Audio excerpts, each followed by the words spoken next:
अस्सलाम वालेकुम स्टूडेंट्स, कैसे हैं जी आप लोग? ठीक ठाक हैं? इस वीक की पहली क्लास के साथ हाज़िर हूँ। आज का हमारा टॉपिक है एडमिनिस्ट्रेशन वर्सेस मैनेजमेंट। तो जहाँ तक हमने फिज़िकली क्लास में पढ़ा था वहाँ से आगे का लेक्चर है। तो हम देखते हैं कि क्या डिफरेंस है कि अगर हम एडमिनिस्ट्रेशन और मैनेजमेंट में फ़र्क करें तो कैसे होता है। तो ये मैंने एक टेबल बनाया हुआ है। तो इसमें जो पहला कॉलम है उसमें बेसिस ऑफ डिस्टिंक्शंस, यानी कि वो कौन सी बेसिस है जिसकी वजह से हम इनको डिफरेंट कहते हैं। अगले कॉलम में एडमिनिस्ट्रेशन है और आगे फिर मैनेजमेंट है। पहला पॉइंट है पॉलिसीज़ एंड ऑब्जेक्टिव्स। पॉलिसी और ऑब्जेक्टिव्स में फ़र्क होता है। कैसे? एडमिनिस्ट्रेशन जो होती है वो ऑब्जेक्टिव्स को डिटरमाइन करती है, पॉलिसीज़ बनाती है। ऑब्जेक्टिव का तयन किया जाता है कि हमारे कौन कौन से ऑब्जेक्टिव्स हैं, और फिर उनको अचीव करने के लिए, उनकी इम्प्लीमेंटेशन के लिए हम मैनेजमेंट का सहारा लेते हैं। एडमिनिस्ट्रेशन जो होती है वो ऑब्जेक्टिव को क्रिएट करती है और इम्प्लीमेंटेशन उसको अप्लाई करती है। उसको गोल तक पहुंचने के लिए मैनेजमेंट जो होती है तमाम रूल्स को अप्लाई करती है। दूसरी डिस्टिंक्शन ये है जिसे हम मेन फंक्शंस कहते हैं। मतलब क्या मेन फंक्शन है एडमिनिस्ट्रेशन का? Legislative and determination of function. मतलब ये कुछ चीज़ें लीगली बनाने के लिए जो रिक्वायरमेंट होती है वो काम किसका होता है? एडमिनिस्ट्रेशन का। मतलब कंपनी को रजिस्टर करना, फिर उसके मुताबिक प्लानिंग करना, ऑर्गेनाइज करना, लोगों को हायर करना, ये सारा काम एडमिनिस्ट्रेशन का आता है। जबकि एग्जेक्टिव फंक्शन मतलब ये है कि ये मैनेजमेंट का काम है, यानी जो चीज़ें जो पॉलिसी बनाई गई हैं उनको एग्जीक्यूट करना काम किसका है? मैनेजमेंट का। इसी तरह प्लानिंग, ऑर्गेनाइजिंग एंड स्टाफिंग जो है ये तो खैर है एडमिनिस्ट्रेशन कर रही है, लेकिन उसके मुताबिक उनको डायरेक्टिंग, मोटिवेट करना, उनके अंदर कोऑर्डिनेशन बनाना, उनको कंट्रोल करना कि सही काम हो रहा है कि नहीं, ये मैनेजमेंट का काम है। इसी तरह जो दूसरा मेन फंक्शन है provides a sketch of the enterprise. हाँ जी, इंटरप्राइज का मैप बनाना, स्केच बनाना कि इसका स्ट्रक्चर क्या है, इसमें क्या होगा, और फिर उस स्केच के मुताबिक ऊपर पूरी बॉडी को लेके चलना, बनाना, ये किसका काम है? मैनेजमेंट का काम है। इसी तरह अगर हम नेक्स्ट जाएं तो इसमें यह है कि इन्फ्लुएंस। बेसिस ऑफ डिस्टिंक्शन में तीसरी चीज़ है इन्फ्लुएंस। अब एडमिनिस्ट्रेशन क्या करती है? ये किससे इन्फ्लुएंस होती है? Influence mainly by public opinion and other outside force, यानी कि लोगों की क्या राय है, उसके मुताबिक क्या बिजनेस होना चाहिए, क्या बनाना चाहिए, उनकी राय को सामने रख के काम किया जाता है। जबकि मैनेजमेंट किससे इन्फ्लुएंस होती है? एडमिनिस्ट्रेशन से। जो एडमिनिस्ट्रेशन आपको बताएगी उसके मुताबिक ही वो उसको लेके चलेगी। इसी तरह एडमिनिस्ट्रेशन वर्सेस मैनेजमेंट। अब आप इसमें देखें, इसमें जो नेक्स्ट इसका डिस्टिंक्शंस है लेवल ऑफ मैनेजमेंट। मतलब ये है कि जो एडमिनिस्ट्रेशन होती है अमूमन टॉप लेवल मैनेजमेंट होती है, जो कि चीज़ें सोचती है और प्लानिंग करती है।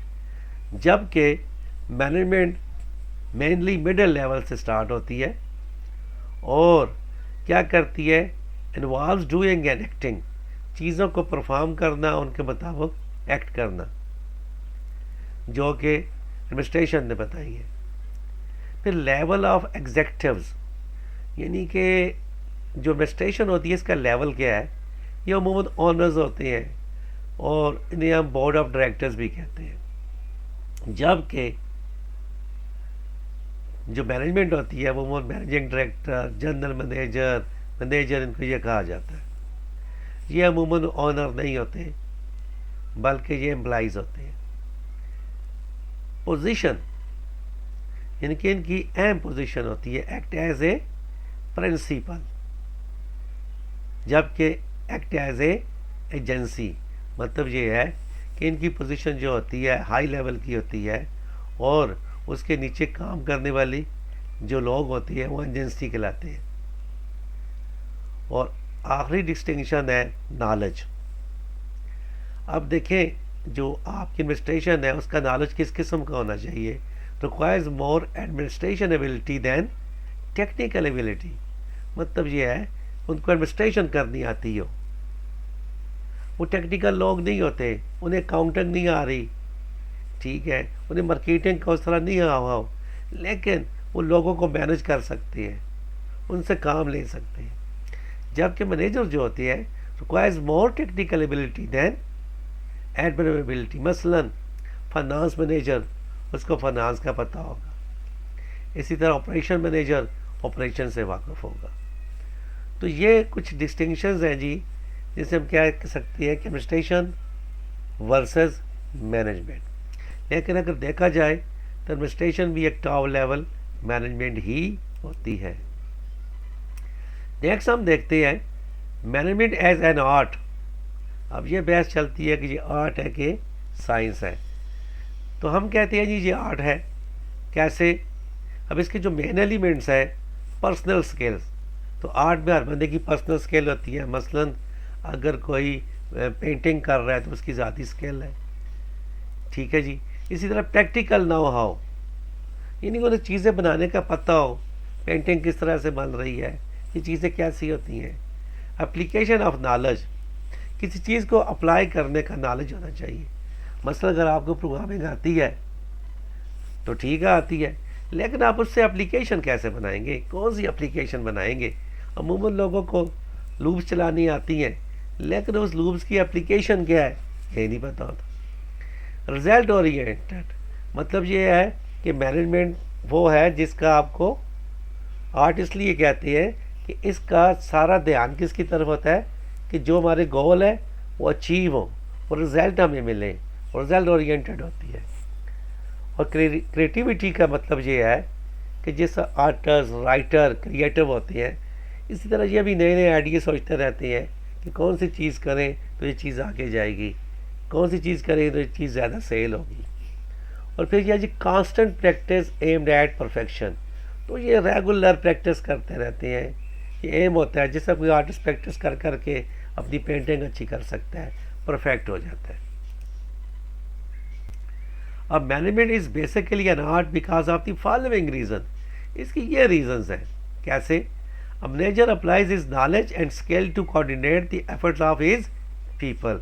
अब मैनेजर क्या करता है, अपने नॉलेज को यूज़ करता है, अपनी स्किल को यूज़ करते हुए लोगों को इकट्ठा करता है और एफर्ट लगा के लोगों की इकट्ठा करके उनसे काम लेते हैं।